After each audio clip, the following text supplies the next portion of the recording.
All right. So I talked about the Persians, and you immediately are probably a little startled by this picture, this vase here to the left. Pardon me, it is a little X-rated, but it's not photoshopped. It's not a comic picture from nowadays. This actually goes back to this time, around the 5th century, and actually have the your Medan vase, which is actually here to the left. So I have this reversed, but um, this kind of illustrates something about the conceptualization that Greece is going to have towards Persia due to the fact that there's these Persian wars with Greece. Okay, so I'm going to talk about classical Greece, but it's going to be incorporating several major wars and conflicts that are going to influence Greek life. So there's a series of these conflicts between the Achaemenid Empire of the Persians and the city-states. And as your book points out, the Greeks are eventually going to win, and they were the underdogs in the story. They're not expected to win. It's not what would have been expected at the time. And this vase right here is showing a naked Greek with an erect, and he's gonna do, you know, give it to the Persian. And so these kind of motifs come up very often in Greek art and themes in their literature and their plays, which is this really negative view towards the Persians. The Persians are considered to the Greeks barbarians, but they use the term barbarian in a different connotation than the Romans do and the way that we think of it now.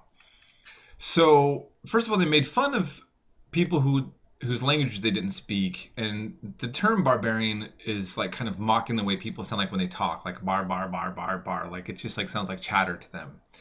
Okay, and those are the people on the periphery who are not of their own culture. But the descriptions of the Persians as barbarians that they were effeminate, girly, soft, not hardened and tough like the Greeks. Okay, and so here you kind of see in this vase this depiction of showing the Persian in a position of submission as the woman, and to be blunt and pardon language, to be the bitch. And that is a very kind of awful statement on, kind of celebrating rape, a distorted view of gender relations. I mean, we can go on to a lot of different things here. But the point is I wanted to make is that that's really, this vase, I think, really kind of epitomizes the more vulgar kind of guttural reaction that the Greeks had towards the Persians due to these conflicts. Okay? And, when you look in the book, in the Persian Wars, I mean, what we see is that the Persians are expanding. They're going everywhere. And as we were talking about, yes, they're more tolerant towards other religions and beliefs, but as I was also saying, that to be an empire, you still got to win wars and you got to dominate people. And Persians also would install, kings, tyrants, basically in their favor. In other words, having Greek rulers that are really puppets of the Persians. And I mean, this kind of thing is done nowadays very often.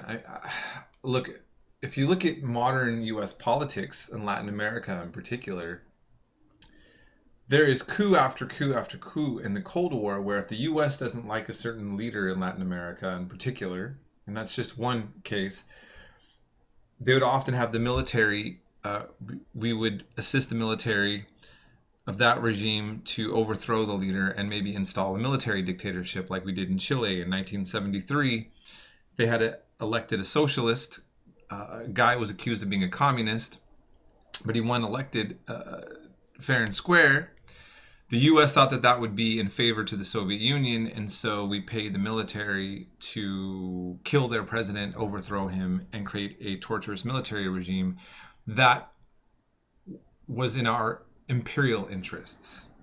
Now, people can debate if that's good or bad, because when you're on the side of the empire, the more stronger nation, you are going to use your strength to make smaller nations around you set up to do what you would like.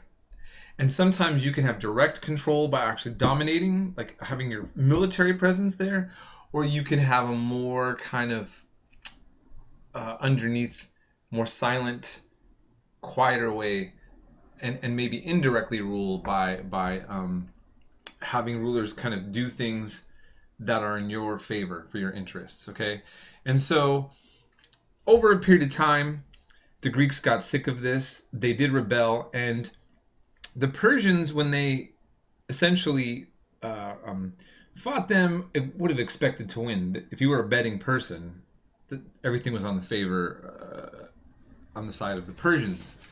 But in fact, the Greeks were able to unite together and actually win.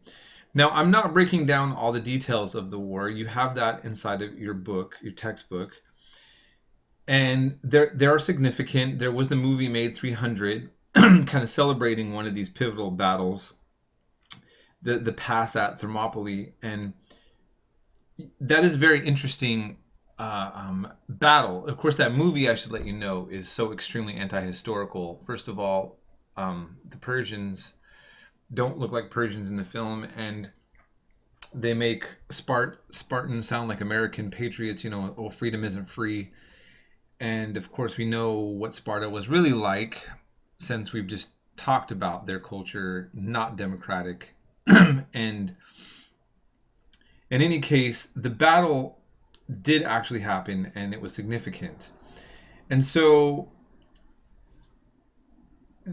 the fact that Persia lost, it didn't weaken the Persian Empire. It simply was a place that they couldn't maybe push further into. But it really strengthened the Greeks' position throughout the Mediterranean, as the textbook mentions. And I like how the textbook said it enhanced what we would now call their self-image. The Greeks felt pretty badass after fighting back the world's largest empire of the time, and it made them really think of themselves in different ways. And these things can happen. In the Vietnam War, who would have thought that the Vietnamese could have put up enough fight to actually win the United States?